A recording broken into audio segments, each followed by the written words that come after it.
భక్తితో నడిస్తే సులభంగా ఉంటుందని మా గురుస్వామి చెప్పారు. చూసారా ఇక్కడ పులి అడుగులు ఉన్నాయి. అయ్యప్ప స్వాములందరూ నిష్టగా ఉన్నారని కోరుకుంటున్నాను. మేము శబరిమలకు బయలుదేరుతున్నాము. మీ ఆశీర్వాదాలు ఇవ్వండి స్వాములు.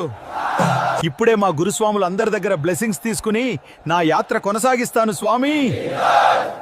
వీడియో ఫుల్ గా చూడండి. స్వామియే శరణమయ్యప్ప. ఇప్పుడే అందరి దగ్గర ఆశీస్సులు తీసుకుని స్టార్ట్ అయ్యాము. భక్తితో నడిస్తే సులభంగా ఉంటుందని మా గురుస్వామి చెప్పారు. పెదపాదం తీసుకుని 2 రోజులు నడవడానికి సిద్ధపడ్డాను స్వాములు. నా వెనక అయ్యప్ప స్వామి ఉన్నంత వరకు నాకు ఎలాంటి బాధ లేదు. చూసారా, ఇక్కడ అలసిపోయిన వారికి కూర్చోవడానికి బెంచులు పెట్టారు. ఇదంతా మా అయ్యప్ప స్వామి లీల. చాలా జాగ్రత్తగా ఉండాలి స్వాములు. ముఖ్యంగా ఇది పులులు ఉన్న ప్రదేశం. చూసారా ఇక్కడ పులి అడుగులు ఉన్నాయి. ఇక్కడే పంబ నదికి వచ్చాము స్వామి. ఇక్కడ స్నానం చేసి కాసేపు విశ్రాంతి తీసుకొని బయలుదేరతాము.